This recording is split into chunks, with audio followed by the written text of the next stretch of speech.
couple weeks ago I showed on one of the posts like 4 easy styles, and I did that one that had like the topsy-turvy thing in the back and you kind of pinned it in. I'm going to show you a variation of that, so I'm going to do that same idea just with the hair in my back, the back right here, and then show you what to do if you want a different look for with the front with some braids crossing over. Kind of makes it a little fancier, or even you could wear it if you were like going on spring break or to the beach and you wanted your hair out of your face but you want it to look a little nicer. So first I'm going to start with back combing my back a little bit just to give it a little messiness to it. Lift it up there, not a ton because I don't need a beehive. Then I part off my front piece of hair right here and the front piece of hair here.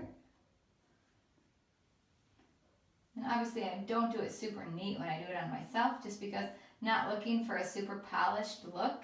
You kind of want it like a little messier when you're just wearing it for an everyday occasion. But if you are doing it for a wedding, you can, make it a little smoother looking. I'm not using a clear hair tie as I don't have a big enough one for my hair right now, but you shouldn't be able to see this one. So do your ponytail like in the other video. Split this apart, make that hole, and push your guy through it. Always have to make sure that it's going to go through so it doesn't pull my hair too bad. Then tighten him up. Then, like the other video, you just roll this hair up. Kind of fan it out. Take your bobby pins. Again, I use the ones from Sally's they're in the green box, and I'll try and find a link that you could possibly buy those online. They're just the best deal and they work so nicely in hair. And then keep flipping those over and fanning them out. Put your bobby pin in there. Your last chunk right here.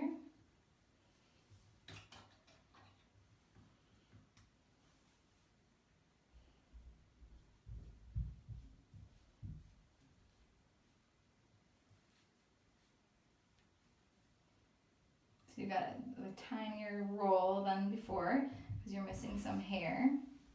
I'm going to just quick check it to make sure it's the shape that I like. And it is. So then now you can use your front. And this is where you can use use a braid, or you can even twist it back if you would prefer a twist over a braid. So I'm going to back comb my front a little to give it some volume. Smooth it out. And then when I'm braiding for the back of my hair, I like to pull it back just a little bit. Sometimes if you're braiding for the back and you're doing it right on the side of your head and you pull it back, you can get some weird bubbles. So since I know I want to pull this back up already, I'm going to braid kind of towards the back of my head.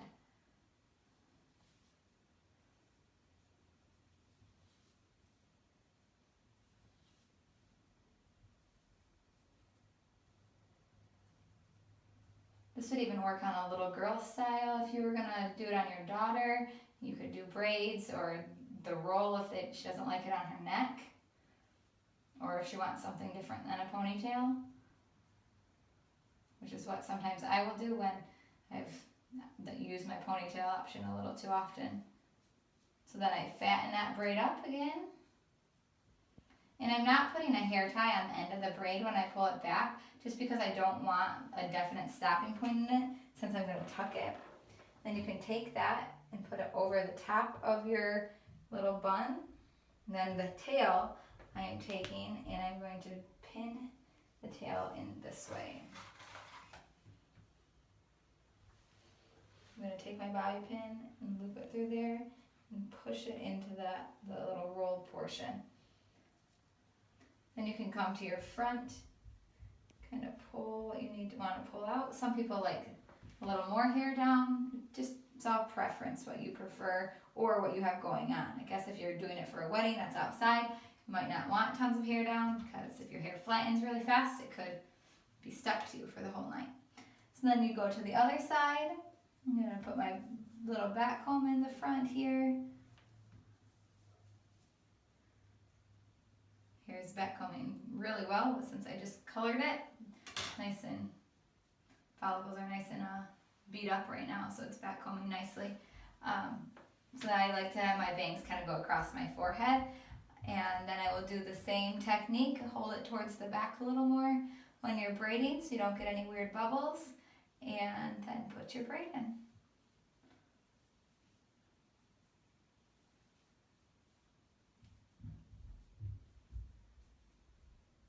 And you can start your hair like with it straight to do this if your hair has a decent amount of body or works nicely straight. My hair just doesn't hold well when it's straight, so I like to, before I do stuff like this, at least have a little curl into my hair. Fatten your braid up, pull my bangs out a little bit.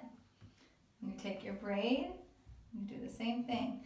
You have your end, and I'm going to take the tail of that braid, I'm going to pin it underneath that existing braid.